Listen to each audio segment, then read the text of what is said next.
Laying easy somewhere, shade across my mind. Thoughts that pass I cannot catch. I'll reach for you and find that I have run out, not to get burned out. Wind in the tree blows, even the sea knows. Tengan ustedes muy buen día, hoy que es lunes 7 de noviembre de este 2020 y comenzamos esta que es ya oficialmente la última semana de clases en el caso de la Universidad Iberoamericana y quiero suponer que también académicamente en la náhuatl lo va a hacer hablando a nivel licenciatura, como a mí me toca en la náhuatl impartir a nivel diplomados, ahí sí desconozco esta información. Todavía me queda esta semana y la otra para que terminemos las clases del diplomado como tal. Luego tendremos literalmente con ellos 2 semanas nada más de vacaciones y comenzamos casi de inmediato a chambear, cosa que pues está bastante bien porque ahorita hay que producir lo más que se pueda. Los tiempos económicamente son complicados, entonces sí hay que buscar todas las chambitas por pequeñas que estas sean y sacar la chamba, desarrollar el trabajo y hacerle como la orillita para guardar todo lo que se pueda, ¿no?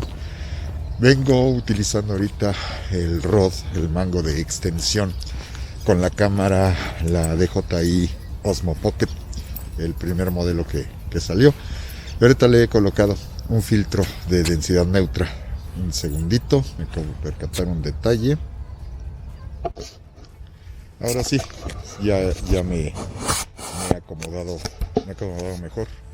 Me di cuenta que lo había puesto al revés, entonces sí había sentido como un poquito fuera de lo normal el magnetismo, ¿no? Lo sentí muy flojito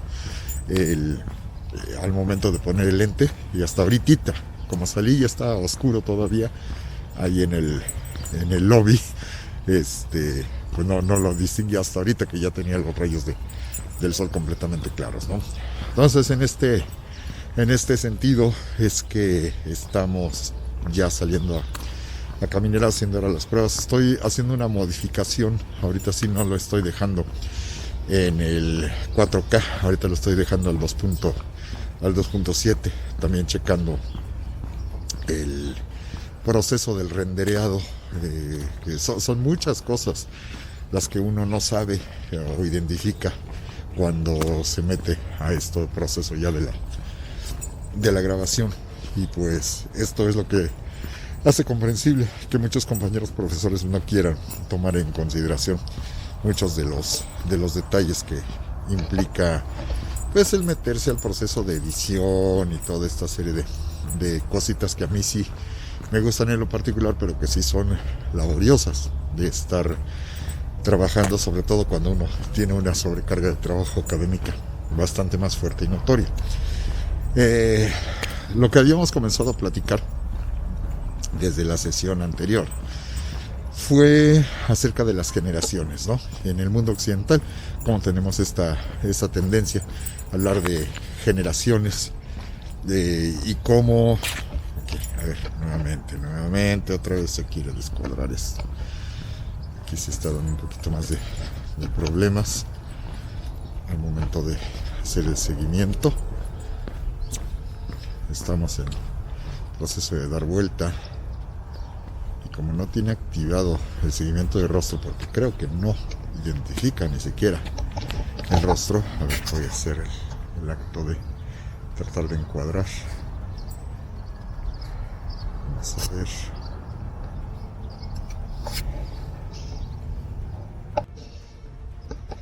A ver, ahí nominalmente espero que el seguimiento lo haga un poquito más velozmente con respecto al otro, que era el que estaba marcado como el lento.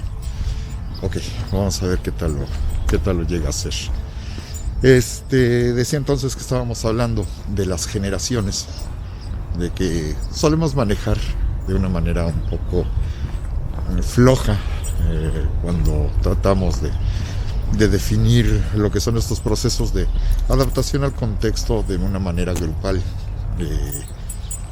coincidiendo en una temporalidad de nacimientos más o menos en la pretensión de ser objetivos que no siempre se consigue. Y mencionaba muy rápido, recuerdo nada más, generación Baby Boomers de 1945 a 1965, generación X, hijos de Baby Boomers, de 1965 a 1985, recordando, todas son fechas aproximadas nada más, redondeadas. Generación Y, 1985-2000, generación Z, 2000, pues básicamente alrededor del 2020, ¿no? Posiblemente incluso ya entrados en una nueva generación que aún no acabamos de definir.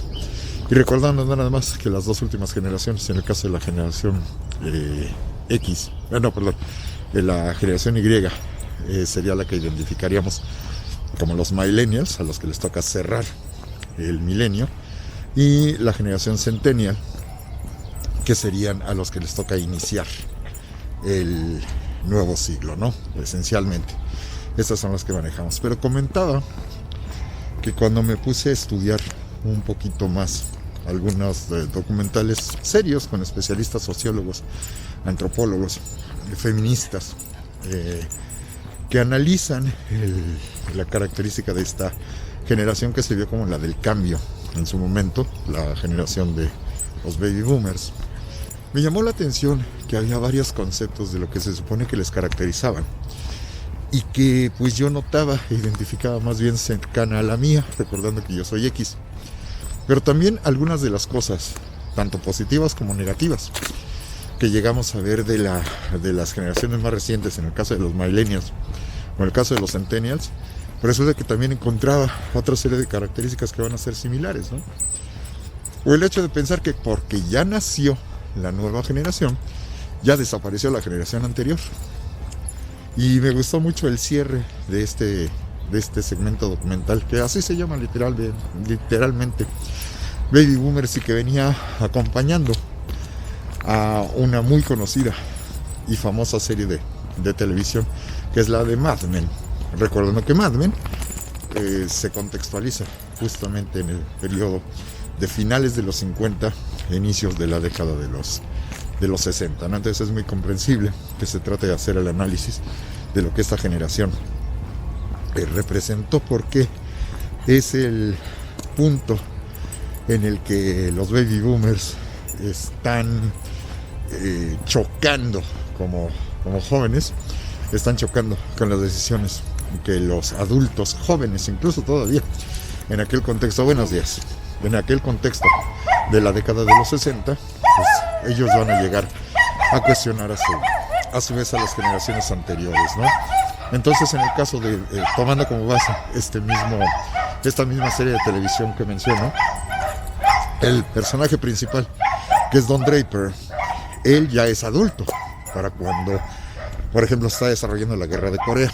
Y este personaje principal, como joven, participa en la guerra de Corea, pero no tiene menos de 18 años de edad cuando participa en ella.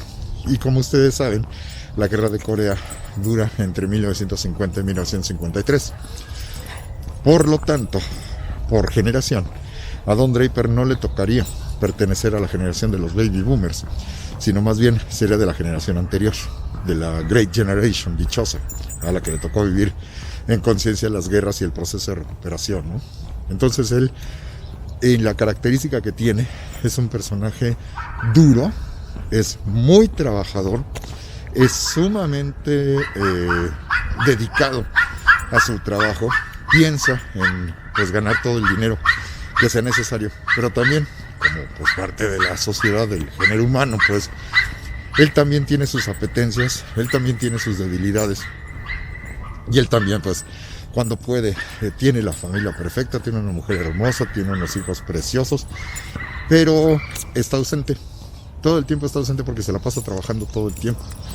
Y otro de los detalles que también es sumamente notorio es que pues también llega a tener por ahí sus amoríos, como si nos fijamos es muy normal dentro de las tendencias que te marcan dentro de esta sociedad, ¿no? Es lo que nosotros en el curso de problemas contemporáneos del mundo, en el caso de la Ibero, y análisis del siglo XX, en el caso de la náhuatl, es lo que nosotros encontramos de esta sociedad estadounidense, que es sumamente hipócrita, ¿sí? Que una cosa es la que se dice de dientes para afuera, y otra cosa es la que se vive en la práctica hacia el interior de la puerta ya cerrada, de la casa, del departamento, o donde uno vaya a llevar su vida privada, ¿no?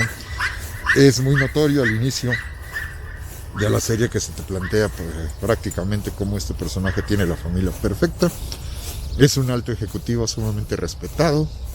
Está en el proceso de convertirse en socio de la empresa de creativos para la que él trabaja, la de Sterling and Cooper.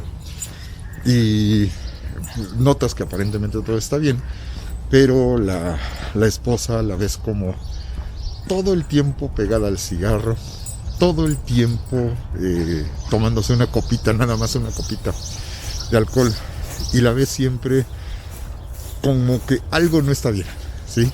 Tiene el ceño fruncido, tiene la cara como compungida, la ves sonreír, pero sonríe de una manera muy falsa. Entonces hay algo que no está bien, y como no acaba de estar bien, pues literalmente el propio marido, Don Draper, le va a terminar sugiriendo pues que vaya a buscar ayuda, ¿no? Se supone que una mujer así tendría que ser feliz porque lo tiene todo. Ella, por supuesto, no trabaja, por supuesto, ella no estudia, ella simple y sencillamente se dedica al hogar, ¿no?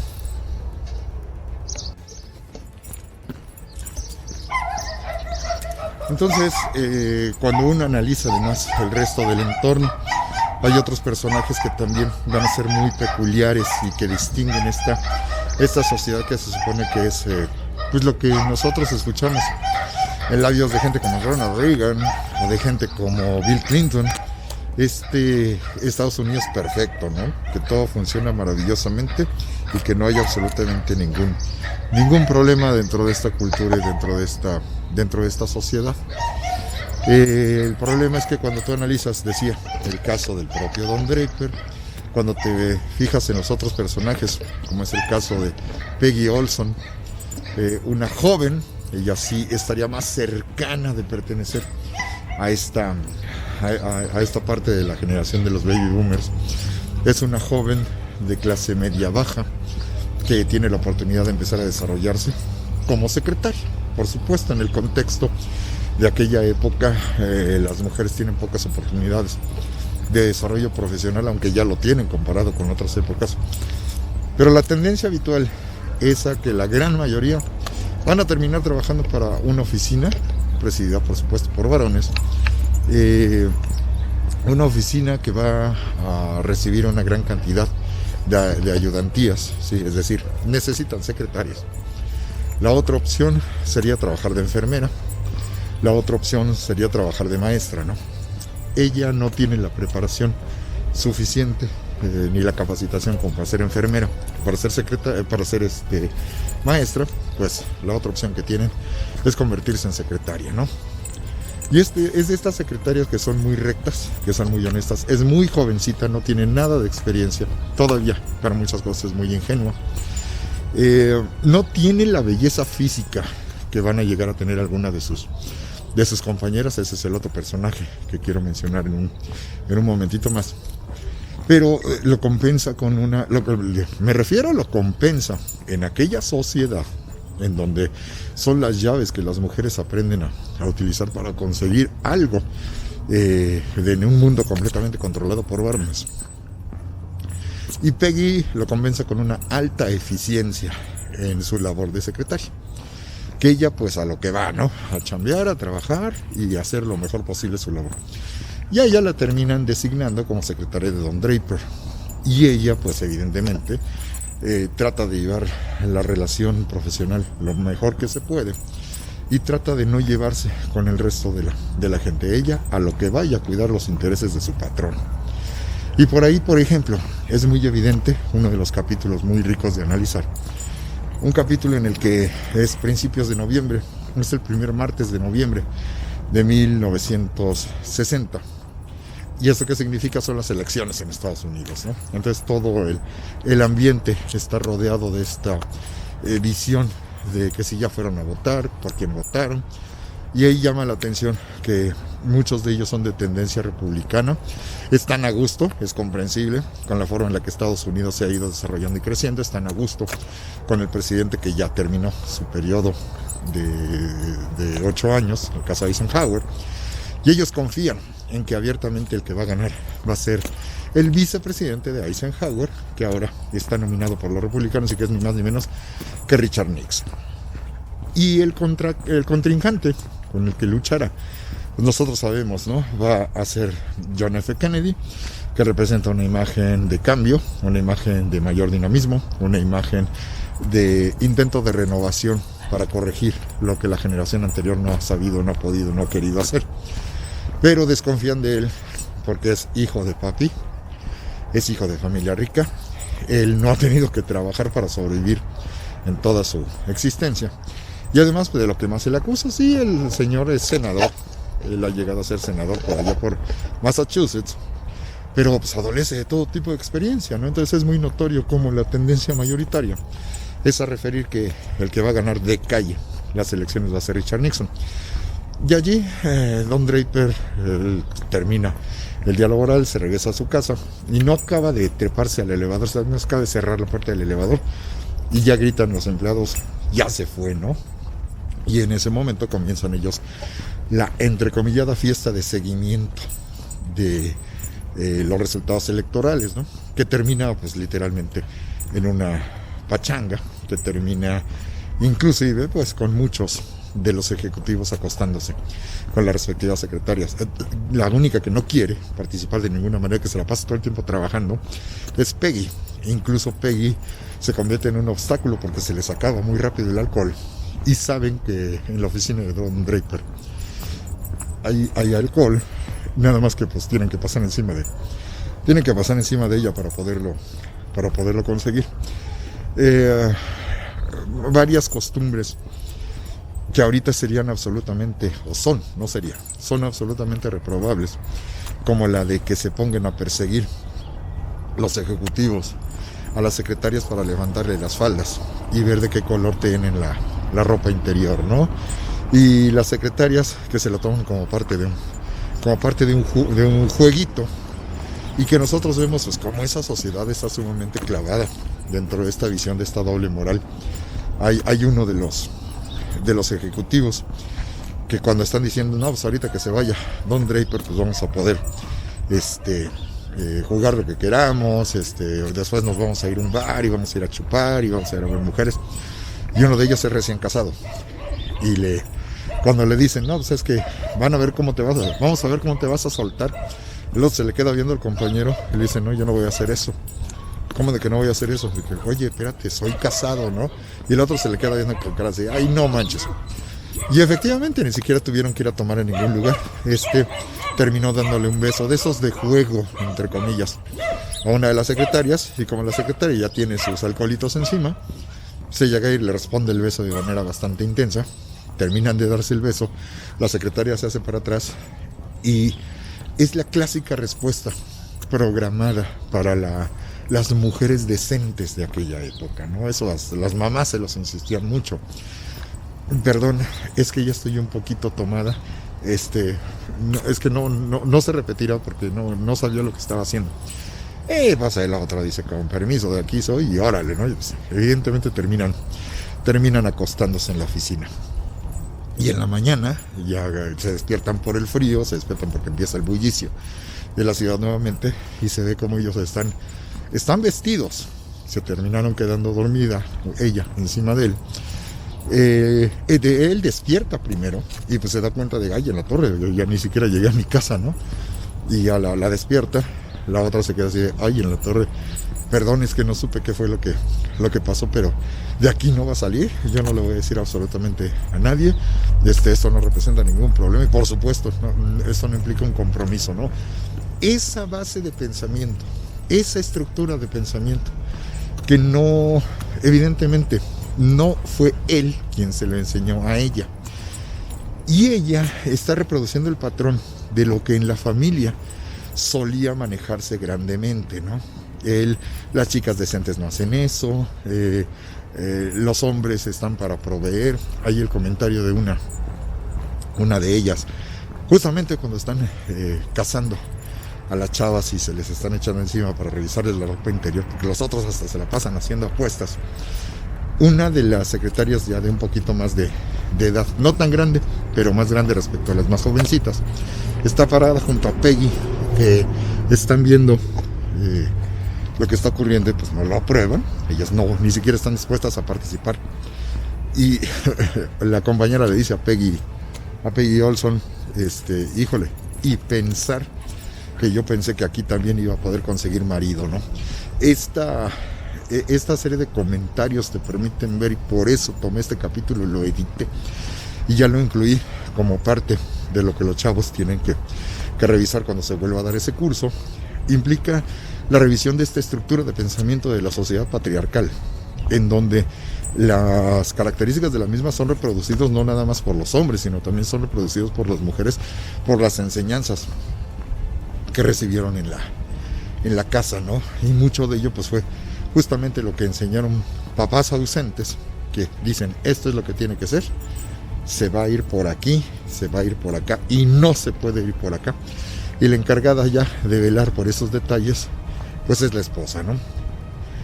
Esa es la Great Generation, la que abarcaría básicamente de los alrededores de 1925 a 1945, ¿no? La generación que para mí correspondería a la de mi abuela, esencialmente. Esta forma de ser y esta estructura de pensamiento va a ser cuestionada de una manera más abierta y directa por parte de la siguiente generación. Pero esto no significa que ellos también sientan que pueden cambiar al mundo, que vamos a enderezar lo que estos nos dejaron mal. Pero ellos también terminan cayendo en una serie de ubicuidades de pensamiento, ¿no? Es mucho más fácil decir lo que se piensa en comparación con tener que llevarlo a la práctica, ¿no? Y que tarde o temprano, por ello me acuerdo haber visto algún video, no recuerdo ahorita exactamente con cuál temática, pero que representa justamente alrededores de 1968, 1969, en los que tarde o temprano les va a terminar cayendo el 20 a esta punta de jóvenes cuestionadores que pues ya se tienen que poner las pilas, ¿no? Y una de las formas es, si traías el cabello largo, si te dedicabas a la pachanga, si te la pasabas fumando motas, si te la pasabas con los cuates, llega un momento en el que pues ya, mijito, te tienes que hacer independiente, órale, la patada en el trasero, y a comenzar a producir y darse cuenta que tanto los disfrutes como los vicios, si es que se tienen, pues los vas a tener que pagar tú con tus propios medios, ¿no? ¿Y esto qué significa? Pues tengo que empezar a trabajar. Y el primer paso para comenzar a buscar empleo es ponte un traje, córtate el pelo, peínate y ahora sí, pórtate como gente decente, ¿no? El hecho de utilizar ya el traje, el hecho de ponerse la corbata, el hecho de todavía los últimos resabios de la utilización del sombrero, son parte de esta cultura que viene de la generación anterior y que está poco a poco modificándose, ¿no? El tamaño de los sombreros se está haciendo más pequeñito, las alas de los mismos se hacen más angostas, se hace cada vez más pegadito el sombrero hasta que llega un momento en el que deja de utilizarse definitivamente, porque lo que interesa es mostrar el cabello, ¿no? Es cuando vienen estas estéticas unisex, en donde el cabello del hombre se deja crecer, se peina de una manera más estilizada, y pues el sombrero no permite que esto se pueda hacer de una manera sencilla y fácil. Por eso también la juventud marca esta ruptura, utilizando sombreros muy pocas ocasiones y llegando al punto en el que los sombreros se van a dejar de utilizar de manera prácticamente definitiva, ¿no? También aquí es bien interesante checar, por ejemplo, las imágenes de personajes de grupos de rock de la década de los 60, que también van evolucionando. Comienzan como grupitos de pop y con el paso del tiempo, cuando tienen la calidad, tienen la capacidad, van madurando, van creciendo y ves cómo se va modificando la forma en la que ellos se peinan, la forma en la que ellos se visten. Recuerden los Beatles, de la primera época, recuerden los Rolling Stones de la primera época, ¿no? Y recuerden Herman Hermits, recuerden The Who, que con el paso del tiempo el traje va desapareciendo, el cabello va creciendo cada vez más, de manera más desaliñada. Comienzan a utilizar pantalón de mezclilla, comienzan a salir con botas, no se utilizaban tanto los tenis. En aquellas épocas, las tenis eran para cuestiones eminentemente deportivas y cumplían netamente con esa función. Se utilizaban los botines a la italiana, los sacos comienzan a tener otros diseños, comienzan a tener otros tonos, las solapas se achican cuando no desaparecen por completo, las corbatas se hacen más delgadas, los pantalones se hacen más pegados y más zancones, los zapatitos, eso sí, los zapatos, mientras más adulto, más perfecto. Zapatos perfectamente boleados, perfectamente brillantes. Y es muy notorio, hay una foto de los Rolling Stones, sus dos líderes, que vienen saliendo. Mick Jagger es el más notorio. Vienen saliendo de la comisaría porque los acaban de multar por andar fumando marihuana y están parados en la orilla de la banqueta de la comisaría, y es muy notorio como tienen una combinación muy extraña de ropa. Se supone que vienen de traje y corbata, pero su combinación no corresponde ya a las características que debería de tener el traje formal de los adultos, ¿no? El cabello evidentemente largo y abultado a los costados, que les cubre ya las orejas, con una actitud de un desenfado que raya en cinismo. Están fumando cigarrillos, pero están fumando, pero con esta actitud, no la de fumar con la mano relajada del adulto, sino como si estuvieran fumando mota, literalmente. Y a mí me llamó muchísimo la atención los zapatos, porque contrario, como les decía, a la imagen que tradicionalmente se manejaba del zapato perfectamente boleado sin ningún tipo de desgaste, ves los zapatos de Mick Jagger, la suela ya muy gastada, las puntas muy lastimadas, por supuesto no correspondiendo, son como zapatitos blancos con la mitad del traje oscuro en la parte de arriba, que acorde las reglas de combinación. Pues eso no debía de... perdón, un segundo, se me descuadró por completo, perdón. Acorde a las reglas de combinación de aquellas épocas, pues eso no se podía ni se debía hacer de ninguna manera y bajo ninguna circunstancia, ¿no? Pero ves cómo se está rompiendo ese esquema y esa forma de ver y entender el mundo. Otra cosa que también va a ser notoria esto aparece alrededor de 1968, cuando en Estados Unidos aparece el famoso grupo de The Doors, ¿no?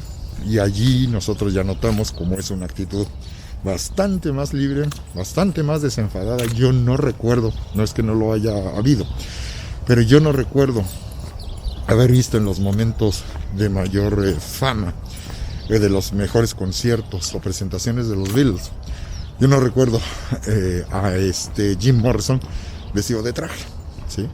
Y más con esta actitud ya de reto abierto. Inclusive hay una cosa muy curiosa, de aquellas épocas, de alrededor de 1966, es la famosa serie de Batman, la de la televisión, la de ABC, con Adam West.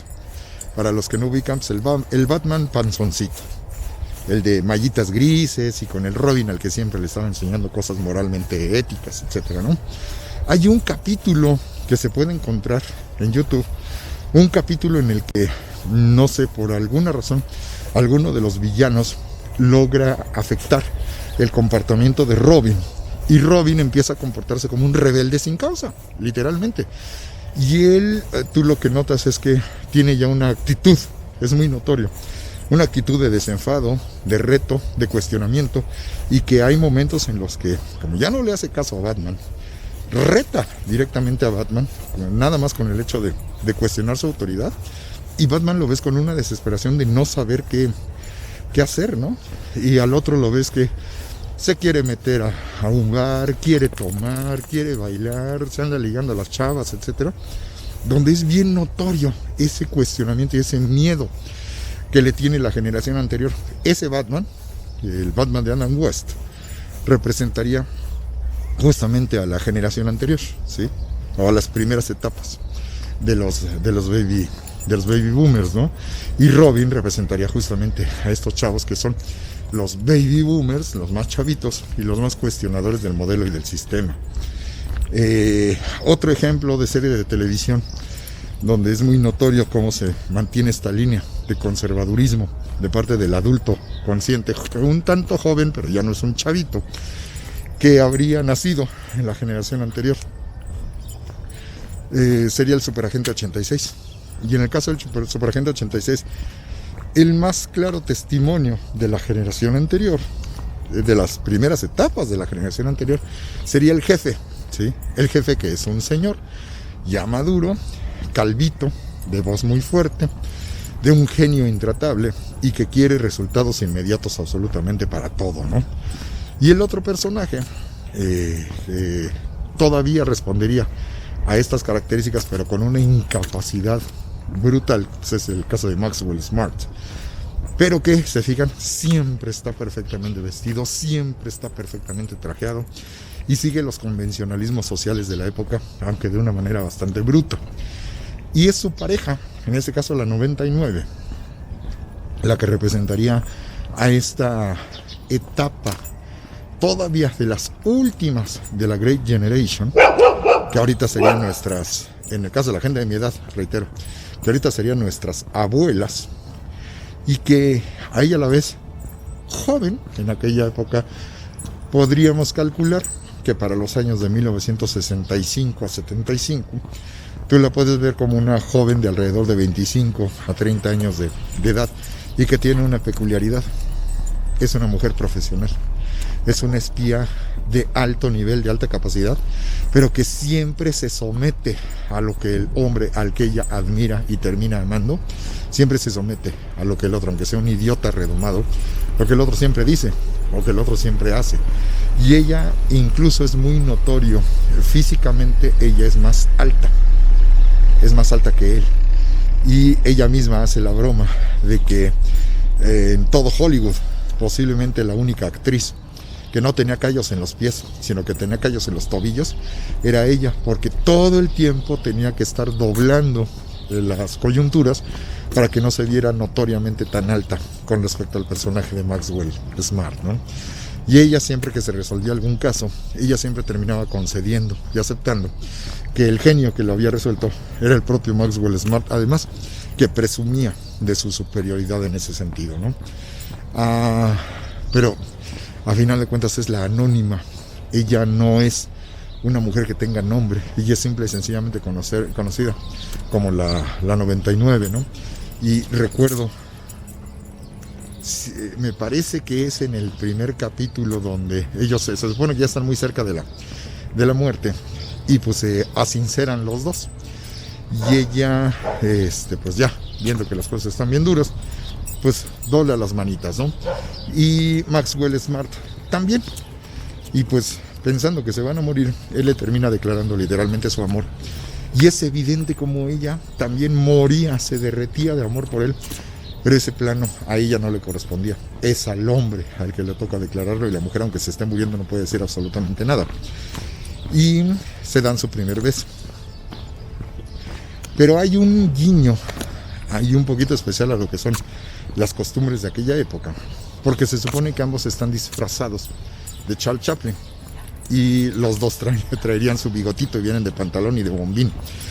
Y el hecho de que ellos se acerquen y se den un beso es así. Recuerden que en aquella época la homosexualidad en los medios es pésimamente vista, es sumamente reprobada, y la única manera en la que se medio puede insinuar algo es a través de la parodia, y es a través de la comedia, ¿no? Estarías hablando de una mujer transvestida. Le termina dando el beso, y es muy notorio que pues él no sabe cómo se llama, ¿no? Entonces de repente le dice: sabes que el equivalente es que tú siempre me has gustado, yo siempre te he amado, no sé, Berenice, ¿sí? O Cuthberta, es un nombre así como poco común. Y la otra, pues, y yo también, ¿no? Entonces, te llamas Berenice, ¿no? Dice, no, pero me gustaría llamarme así, para darnos una idea de cómo la mujer literalmente ni para el nombre le alcanza, ¿no? Es la anónima, la que siempre va a dar todo por su varón. Y cómo pues, se encuentra que hay una mujer que lo ama, la vida de Maxwell Smart cobra un nuevo sentido y pues decide encontrar la manera de cómo salvarse de la situación. Pero ya una vez que se salvaron de la situación, cuando le dijo que la amaba, pues obviamente ella se encumbra y ella ya se hace la idea de que pues ya somos novios y nos vamos a casar, ¿no? Eso también es muy notorio, porque ya al final le dice, pues bueno, ya que somos novios, y el otro así como que, ¿y cuándo nos hicimos novios nosotros? Y no acaban de pasar 10 segundos de que solucionaron el problema, y la vez que pone su carita de resignación. Esa era la broma más común en aquella época, ¿no? La mujer que siempre está pensando en el matrimonio y el hombre que está buscando la manera de evitarlo. Y ya en los meses siguientes y en las temporadas siguientes la historia te va desarrollando su historia de amor hasta que finalmente deciden casarse, se terminan casando, cosa que ahorita también sería una broncota. Ustedes saben las relaciones que están prohibidas en muchas empresas y en muchas áreas de gobierno, el que no puedas tener pareja dentro de la misma empresa, y si llegara a desarrollarse alguna situación sentimental, inmediatamente esto se tiene que reportar a los jefes, ¿no? Para ver si ellos dan la aprobación por el manejo de la imagen o por los problemas que puede llegar a implicar. Y una vez después que se han casado, pues incluso ella queda embarazada y van a tener gemelos, ¿no? Con la bronca que ahora implica el hecho de tener que dedicarse a la maternidad al mismo tiempo que tiene que seguir siendo agente, ¿no? Esos detallitos en un programa que duró de 1965 a 1970 refleja mucho esa cultura y esa sociedad, y mucho de lo que van a hacer, por ejemplo, estas modas. En el caso del hombre no se rompen, se mantienen esencialmente igual. Pero sí es muy notorio en el caso de ella. Trae una ropa espectacular. Además de que ella fue modelo y tiene un cuerpo muy delgado. De este tipo de cuerpos que se pusieron muy de moda en la segunda mitad de la década de los 60. Y es el prototipo de cuerpo de mujer de aquella época. Era la famosa modelo Twiggy, ¿sí? Que en Estados Unidos se termina convirtiendo en una de estas primeras modelos que no era nada más la percha, ¿no? Sino que es una modelo que tiene nombre, se le puede identificar. Y es muy notorio como esta jovencita tiene las piernitas flaquitas, tiene una expresión de niña inocente y prácticamente niña, que también ahorita es como muy sospechoso cuando uno se pone a analizar ese tipo de situaciones, ¿no? Y con una cara como de mascotita y perdida, inocente, que está diciendo cuídame, pero que al mismo tiempo en su forma de moverse, en su forma de posar, etcétera, muestra esta actitud desenfadada propia de esta nueva generación, ¿no? Si estamos hablando de jovencitos o de gente que se identifica con pseudo jovencitos de 20 años, de 18 años de edad, que alcanzaron la mayoría, resulta que esos jovencitos pues serían pertenecientes justamente a esta nueva generación a la que estoy haciendo referencia en este momento. Estos sí serían baby boomers. Entonces Robin, Twiggy, la actitud que van a tener muchos de esos jovencitos de aquellas épocas, pues reflejan a estos chavos que son cuestionadores, ¿no? Cuando nos ponemos a pensar en los hijos de Lucille Ball, ¿sí? El programa de Lucille Ball, recuerden que fue uno de los más importantes y de los más vistos en la historia de la televisión naciente en aquel contexto. Aunque pues tenemos que recordar que los récords que se rompían eran más bien los récords que se establecían, porque no había nada que romper, ellos eran los pioneros. Y cuando se da el caso de que en uno de los programas Lucy termina dando a luz a su propio hijo, pues resulta que es justamente muy representativo de esta mujer que viene de la generación anterior, en un programa de televisión donde el marido y la mujer no se pueden acostar en la misma cama si no están casados. Es decir, no están casados los actores, no que estén casados los personajes, porque hasta eso estaba censurado por el dichoso código Hays. Y ahí es donde también tú notas cómo los creativos de la televisión van a tener que encontrar soluciones que antes nunca se les habían presentado a problemáticas, pues simple y sencillamente para mantener funcionando el programa, ¿no? Lucille Ball, la actriz, quedó embarazada. Y la forma en la que ella se podía mantener trabajando, que no querían perder el rating, es insinuar que su personaje se había embarazado. Y entonces ella, cuando actúa que está embarazada, en realidad no lo está actuando, en realidad lo está. Y cuando da a luz, pues ellos hacen los ajustes para que cuando venga el parto ella pueda continuar en el proceso, e inclusive literalmente al bebé pues le va a tocar casi nacer a los ojos de la iluminación de un set televisivo, ¿no? Es el hijo de ella con el productor Desiderio Arnaz. Y pues nace el que nosotros identificamos después como un actor de mediana talla, que va a ser Desi Arnaz Jr. Para los que hayan visto la serie de Automan, el personaje que crea Automan, él es Desi Arnaz Jr., por si recuerdan el inicio del programa.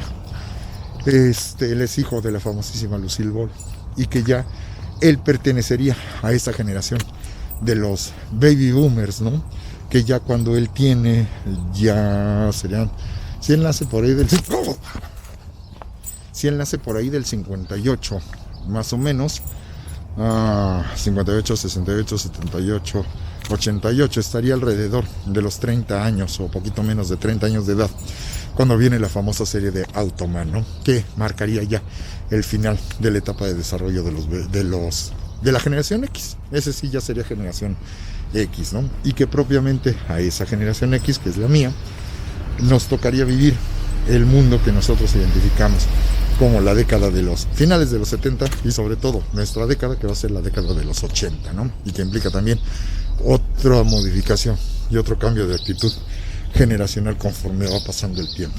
Entonces, cuando uno se pone a revisar cuáles llegaron a ser las circunstancias de los acercamientos y los enfrentamientos entre la dichosa generación X y los baby boomers, pues hay muchos detalles bien ricos, bien interesantes de analizar.